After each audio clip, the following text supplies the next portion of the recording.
everyone, Generation Y Conservative here, and tonight we're going to be reviewing the movie Kong Skull Island.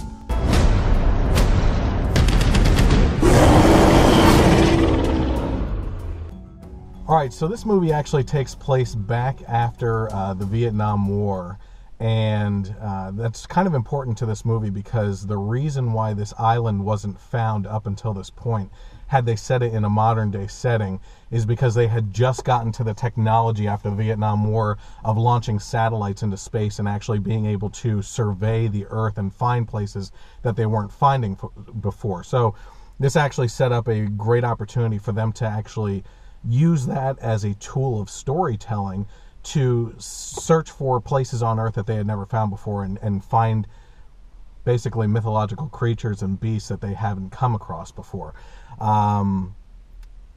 Personally, I thought it was a fantastic movie. It's not among the best I've seen lately. The last review that I did was Logan, and in regards to movies that are out right now, I would consider that an even better movie. But we're going to go over some of the details on basic information on how this movie was as far as the cinematography, the acting, and everything else. And then we'll get into a little bit of spoilerish territory, go into my little spoiler zone that we had for Logan review. This time I brought my wife along. Hi. We're celebrating my birthday today. So we had the opportunity to see this movie. Unfortunately for her, was not my first choice. She's not a fan of these types of movies, and it was a little bit of a struggle between this and Beauty and the Beast. And I said, well, there's a beauty in Brie Larson in it, and there's definitely a beast in King Kong, so we're going to settle on my birthday being Kong Skull Island. I lost. I lost the debate. Okay, so let's go over some of the basic things, acting wise. How did you think that the acting was? I think they did great. I feel like Samuel L. Jackson. I don't watch many of his movies, but I feel like he's the same character in all of them. I was just going to say that, too. Samuel L. Jackson, I thought, in this movie, just like, was it not 90% of his scenes was just this? Just a scowl. And just a scowl staring at the down camera. Kong. Let me see if I can get that scowl good. Yeah, that's the Chris scowl. I don't know if that's the Samuel L. Jackson scowl. It seemed to be this setup of what it really came down to was Samuel L. Jackson versus King Kong in this movie. Yeah, but then you also had the other guy, Loki. I don't know his name. Oh, yeah, Tom Hiddleston. Because they were also fighting against Samuel L. Jackson. And it was interesting to see because the, was it Army or Air Force? They were Army, right? Yes. Yeah. Or, no, I would say Air Force. Well, anyway, Samuel L. Jackson's subordinates, you could tell they didn't really think he was doing the right thing, and there was an internal struggle there on whether or not they should follow their commanding officer or do what they know is right. So how about I'll go through them. Brie Larson, how do you think that she did as an actress in this movie? I'm glad you said she because I don't know anybody's name. Yeah, I think she did fine. I was a little annoyed because she's always holding her camera like she was being attacked, and she's holding your camera down here. Well, if you're gonna take pictures, or grab a gun and do something. Brie Larson in this movie was a wartime photojournalist, exactly. So she had just gotten done with basically serving her time in the Vietnam War and actively said that she was an anti-war photographer. So she was over there taking pictures of the war to send back. And actually it was what I felt on a political note was one of the most interesting scenes was when she first met with Samuel L. Jackson at the dock to get onto the boat, and he said, so you're the one that's using your camera to make us lose the war. And she's like, it's not the camera that's losing the war, it's not the people with cameras losing the war, it's the people with the guns losing the war.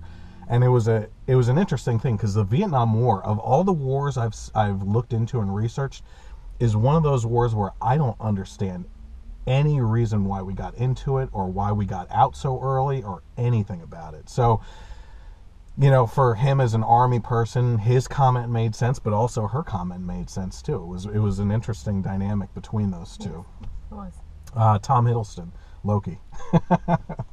His acting was pretty good. It was. Yeah.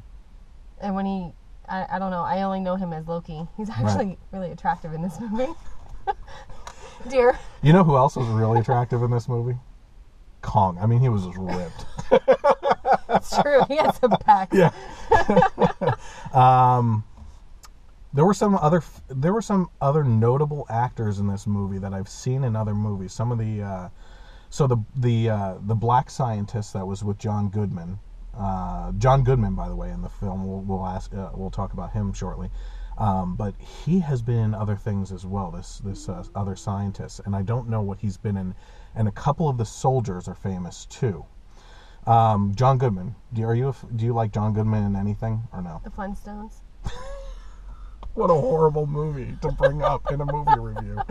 No, I'm just trying to think of what he did. I know the Flintstones.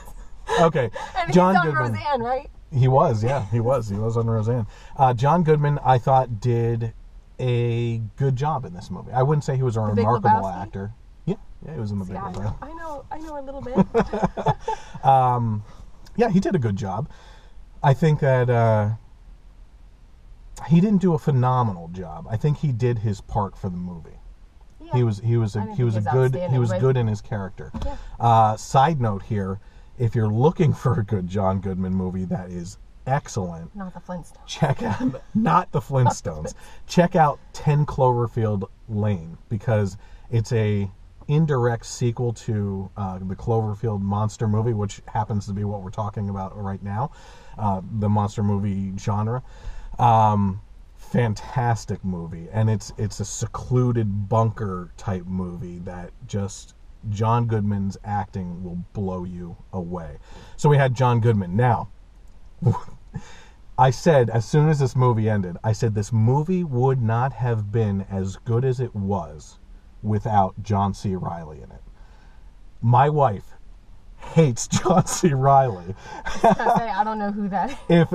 If you even utter a line from the Step Brothers movie, she's gonna. What? Did we just become best friends? Yup. You want to go do karate in the garage? Yup. I do That's not immature. like 30, 40-year-old men behaving like children. I don't think it's funny or amusing. I have never heard her say anything good about John C. Reilly. No. So, go ahead. What did you think about John C. Reilly? I think he was very entertaining. And I was He shocked. was endearing. And you made that distinction. Yeah. So go ahead, talk about that. No, well, he crashed on the island in World War II, so he's been living there. Yep. So just seeing how he interacts with the new soldiers that come over, it's really amusing, and he's funny. He throws some one-liners out there, but he wasn't acting like a stupid idiot. He was acting like somebody who's been out of place for a while. Exactly. So it was really he was funny. So let's talk about Kong. What did you think about the character of Kong? Was it done well enough with the computer-generated graphics? Was his size, on screen? That, I think, is the biggest King Kong they've ever put on film. Sure. And showing up in his scenes. What did you think of all that? My vast experience, yes. Honestly, here's what I think of the movie. When they went through the storm in their helicopters and they came across Kong, they should have been, oh wow, we don't know what the heck we're doing. This is a big giant gorilla. Let's go back. End of movie. And this may be why I'm not a movie director. Well, and what you are is a videographer. So if we can't talk about Kong and the awesomeness of him, Sorry. Then what do you think of the cinematography of the movie? Do you think they did a good job with the shots and everything? I think they did a good job. I think some of it, I mentioned to you, I think some of it they tried to get a little too gory and creative with that goriness, which I wasn't necessarily a fan of. I know some people are fans of that. But Okay. I liked how they used camera stabilization. And coincidentally enough, one of the movies I've taken you to was another monster movie, Cloverfield, and you hated it. Hate it. Mostly because of it was supposed to be from the view of someone with a video camera running And I get it. documenting what they're going through. But the fact that it was shaking all over the place, made her and multiple people in audiences across the world, it was reported, sick of motion sickness and everything. And I remember you just looking down, putting your head down. It made me sick. But also I have an education in television production, and So I have it a made you background sick. in television production. But it was not literally beaten into me, but it was beaten into me to always stabilize your camera. Yeah. So when I see things like that, that's just my background, and to me, it's not creative, it's poor videography. It's just poorly done. So I really don't like shaky cameras.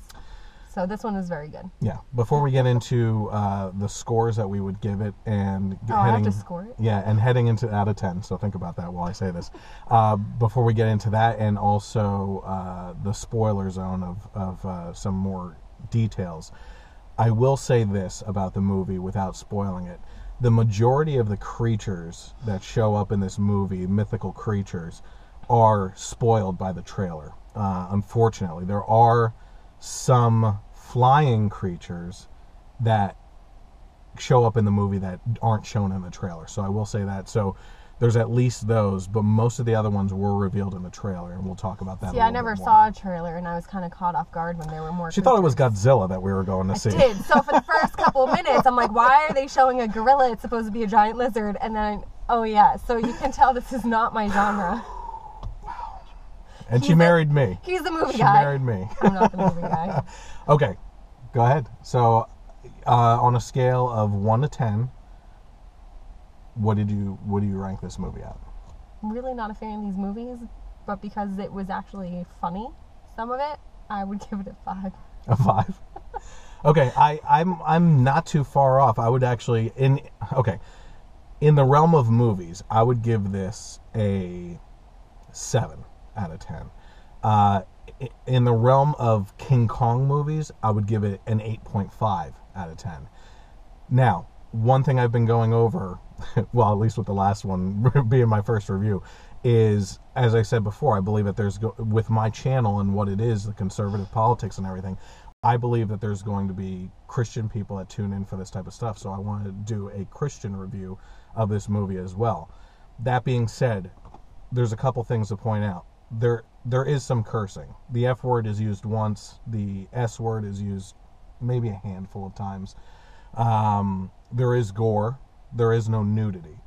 On a Christian scale of 1 to 10, I would give this a 3 or 4. It's certainly not it's not a movie that you would want to bring someone under the age of 13 in to see. No, but I think an adult who can discern fact from fiction and maybe deal with some of the gore. I mean, the swearing wasn't anything worse than you're going to hear. Yeah, exactly. Out. I mean, obviously, the mythical creatures created millions of years before time is not biblically accurate, but it is a fantasy movie, so. Yeah, this is crazy with Kong too.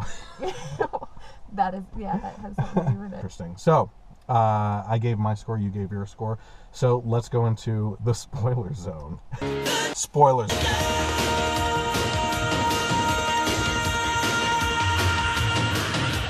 I'll start off with you. What were some of your favorite parts of the movie?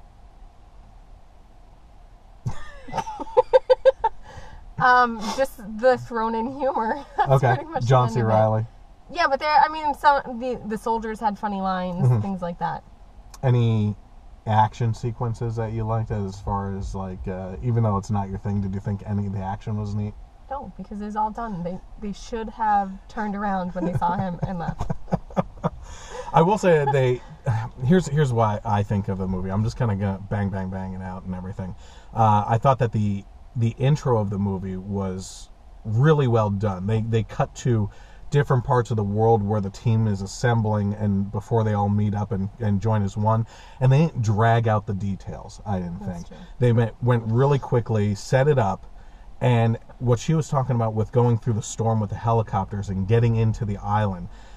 You know, you would expect in these types of movies for like the story to just drag out until you finally see King Kong.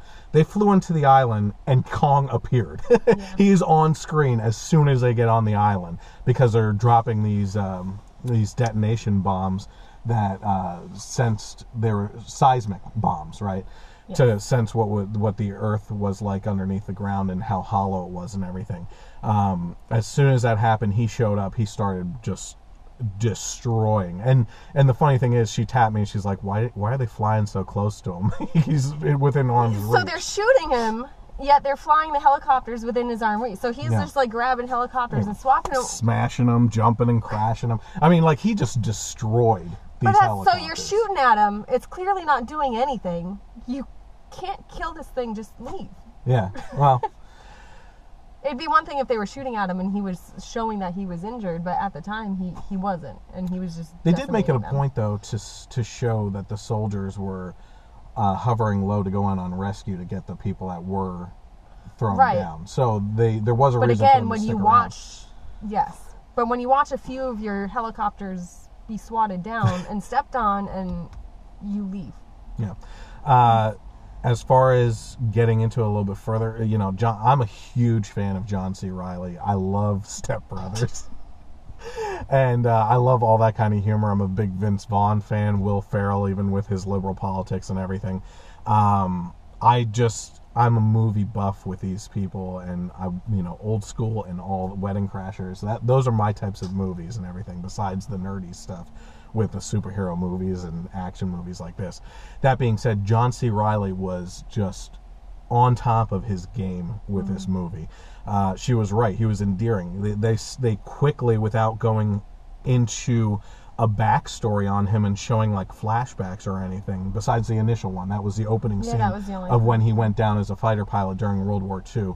I almost kind of feel like first of all, he was in a dogfight with a Japanese fighter, and the backstory that he mentions is that they became friends and lived together for 5 years before something happened to the Japanese guy.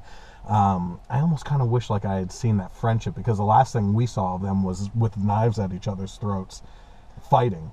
Until Kong showed up. And then that's the last what we saw. Yeah. But that being said, they don't go into his backstory too much besides him saying that he got married right before he left, and then he got a telegram that his wife had a kid. And that was it, right? But that sets up this emotional connection for him to have a reason to get off the island. And you're really hoping, like, he gets home to see his kid, who's grown up now at this point. That being said, I was a little devastated that the one soldier who was writing home to his son the whole time, they killed him off. I'm like, what the heck? Well, everybody's getting killed off. Oh, yeah. The monsters. Okay, so I'm going to talk about the monsters real quick, since she doesn't want to have anything to do with this conversation. Mythical beasts like the yaks, I guess, what came out of the water. Big giant yaks. Yeah, they were pretty cool looking. They were just neat to see. Big dumb cows, basically, within the water. Frightening scene was the spider in the woods. That was pretty crazy. And the fight scene with that was awesome. The gore that she was talking about earlier, when they when they're shooting the spider and the guts basically spill out on the guy on the ground, that was pretty gross. I was like, ah. What was the part where you and I both were like, with the character of John C. Reilly's character in the opening scene, when the Japanese guy goes at him with the samurai sword and he grabs it and the guy starts pushing through his hand. I think I clenched her hand and was like, because I was just feeling it. First of all, I have a scar right here where a razor blade went right through my thumb. I'm such a whip. but he held onto a sword. But I know. I had a box cutter go through my finger, and it's so close. But just that thought of the slicing through, I felt it in my hands, and I'm like, oh my god! I think I was clenching on your hand. I was like, because I was just feeling it. Please stop. So the spider was cool. The skull creatures, the big enemy of the movie. Skull crawlers. Skull crawlers. Sounds cool until I said it. I call them skull crawlers. Why? Because it sounds neat. Okay. Look, I just made that name up. I'm trying to scare you. I'm fine calling them that. Are you cool with it? Yeah, that seems like I like the name. So those were interesting. I didn't think that they were that scary though, and they were just weird with only 2 legs. Yeah, I thought they looked weird with 2 legs. Yeah, I think they should have had 4 legs. They were almost at like least a something. T-Rex without the little arms. Yeah, and not that you would know, but the last King Kong movie. King Kong movie. Tell me about that. He did fight T-Rexes, and there were other dinosaurs on the island. It was more of a prehistoric isolation island in the last King Kong. Slightly more realistic. Yeah. And in that one, he actually took at least one T-Rex, through the jaws and snapped the jaws back, and that's how he killed the T-Rex. And he almost did that. That's what he was going to He was almost had the one like that, and then instead of going all the way, just took it and slammed it up against the rock and everything. Bad decision, Paul. Yeah, seriously. What other creatures were there? The flying things that I talked about, they had almost, I thought they were like nasty mosquitoes at first, but they actually had like razor sharp beaks with like ridges. And they just, when they picked up the one guy, they just chopped his arm off with that in the air and everything. That was fun. What other creatures were there? The spider one was a big one. Ants, but you never saw the ants. John C. Okay, so she... I said one of my favorite lines from the movie was John C. Reilly as they're going out. And he's like, keep an eye out and look all around you. And also up in the trees. And they're like, why up in the trees? And he's like, ants. Big ants. And he's like, there was a sound and it sounded like a bird. He's like, it sounds like a bird, but that's an ant. I just started cracking up. I mean, this is the type of stuff that has me laughing for like no reason.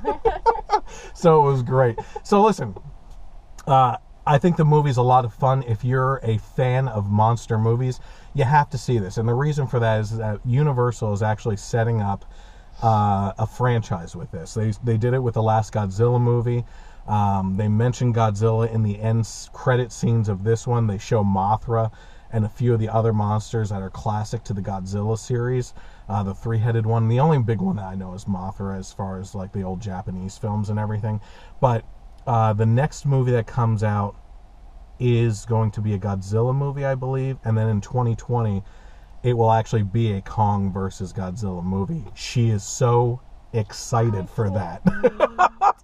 So, like I said, this is something that you want to see if you're a monster movie genre fan, because it's setting up a franchise, which right now with the superhero movies and everything, that's the way that things are moving towards, is building a universe of not just showing a specific movie on a subject, but actually going into creating this like atmosphere. Yeah, this atmosphere that once you start looking around and seeing, connecting all the pieces and everything, it makes it more, in a sense, grounded, and you can see that around you because they jump around to different locations in the world with all these creatures. So that's kind of pretty cool.